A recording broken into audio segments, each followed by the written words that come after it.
Everyone, welcome back to my YouTube channel Santosh trigonometry. I hope कि सभी अच्छे होंगे, मस्त होंगे। तो आज का जो क्लास हुआ क्लास 10 का परिमेय संख्या 6.1 जो कि एग्जाम के दृष्टि से देखा जाए तो काफी इंपॉर्टेंट है, इसलिए अपने वीडियो को मिस ना कीजिए। तो परिमेय संख्या 6.1 में है कि यदि किसी त्रिभुज की एक भुजा के समांतर अन्य दो भुजाओं को भिन्न भिन्न बिंदुओं पर प्रतिच्छेद करने के लिए एक रेखा खींची जाए तो ये अन्य दो भुजाएं समान अनुपात में विभाजित हो जाती है। तो हमने क्या किया, एक त्रिभुज बना लिए ए बी सी, जो त्रिभुज की एक भुजा के समांतर एक रेखा मतलब कि डी हमने क्या किया, एक रेखा खींच ली जो भुजा ए बी तथा ए सी को क्रमशः बिंदु डी और ई पर प्रतिच्छेद करते हैं। तो हम लिखेंगे कि हल में कि मान लिया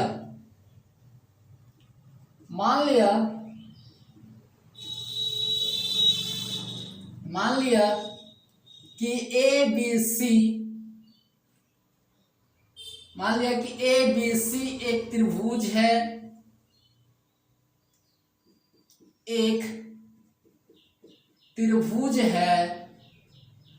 त्रिभुज है जिसकी भुजा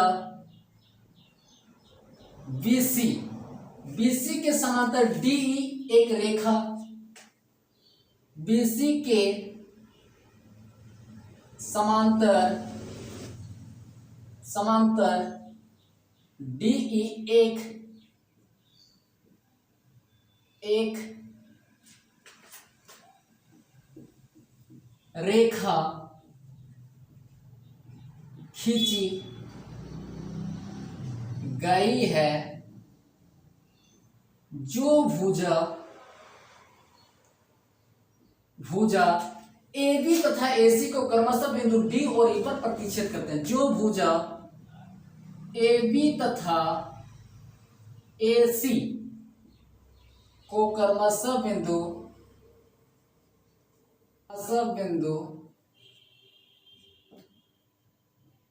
D और E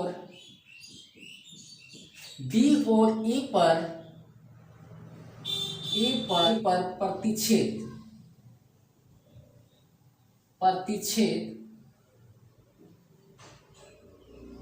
करती है। ये लिख लिए, जो हमने काम किया वो लिख लिए। अब इतना करने के बाद लिखेंगे कि सिद्ध करना है कि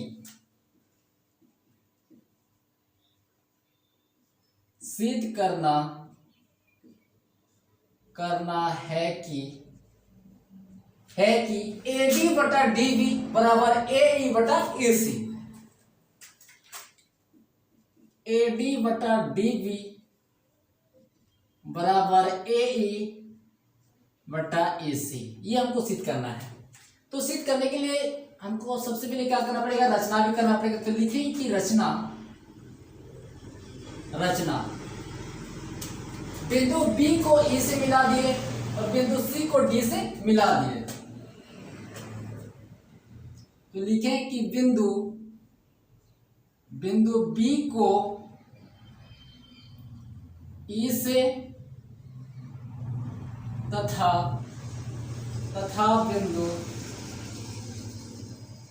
बिंदु C को D से मिला दिया। ये कर दी। अब इतना करने के बाद हम लिखेंगे कि फिर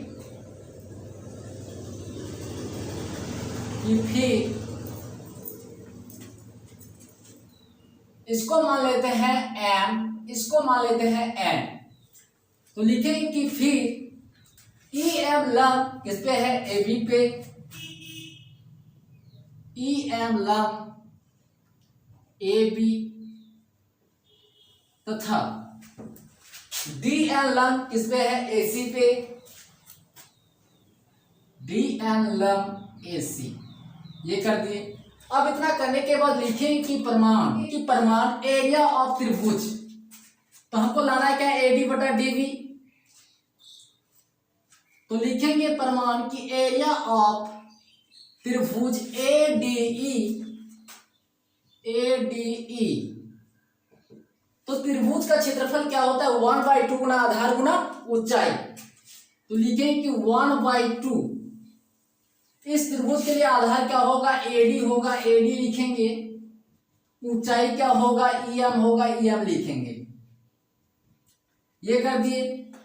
अब इतना करने के बाद फिर से एरिया ऑफ त्रिभुज BDE हमको लाना है क्या, AD बटा DB। तो ये लाने के लिए हमको क्या करना पड़ेगा, भाग देना पड़ेगा। ये लाने के लिए हमको क्या करना पड़ेगा, भाग देना पड़ेगा। इसलिए हम क्या किए, यहाँ डायरेक्ट कर रहे हैं। एरिया ऑफ त्रिभुज BDE तो त्रिभुज का क्षेत्रफल क्या होता है, 1/2 गुना आधार क्या है DB, ऊंचाई क्या होगा, EM होगा, EM लिखेंगे EM। ये कर दिए। अब इतना करने के बाद ये 1/2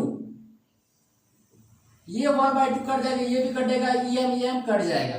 तो बचेगा क्या, AD बटा DB। इसको मान लेते हैं समीकरण फर्स्ट। अब इतना करने के बाद लिखेंगे कि इसी प्रकार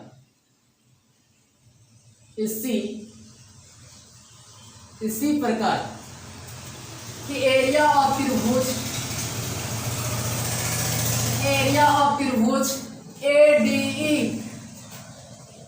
ADE बटा एरिया ऑफ त्रिभुज CED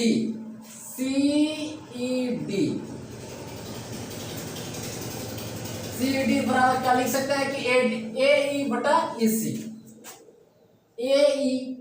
बटा AC। इसको मान लेते हैं समीकरण सेकेंड। अब लिखें कि चूंकि त्रिभुज BDE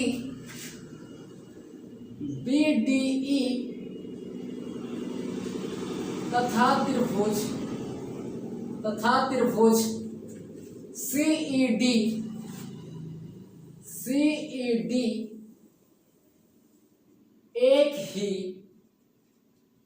एक ही आधार DE तथा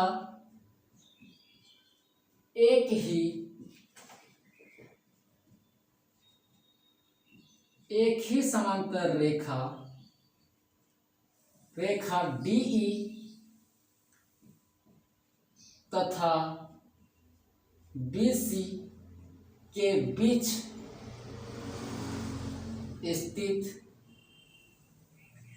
स्थित है। एरिया ऑफ त्रिभुज BDE बराबर एरिया ऑफ त्रिभुज CED। एरिया ऑफ त्रिभुज CED ये बराबर हो गया। तो हम कर सकते हैं कि समीकरण फर्स्ट एवं सेकेंड से, समीकरण फर्स्ट एवं सेकेंड से। तो समीकरण फर्स्ट में लेफ्ट साइड बराबर है तो राइट साइड भी क्या होगा, बराबर ही होगा। तो क्या है, AD बटा DB बराबर, सेकेंड में क्या है, AE बटा AC। ये मेरा क्या हो गया, प्रूव्ड हो गया। तो वीडियो कैसे लगे कमेंट सेक्शन पे कमेंट करें। नेक्स्ट वीडियो के लिए प्लीज चैनल को सब्सक्राइब करके बेल आइकन को प्रेस कर ले ताकि हर एक वीडियो का नोटिफिकेशन आप तक पहुंचता रहे। जय हिंद, जय भारत।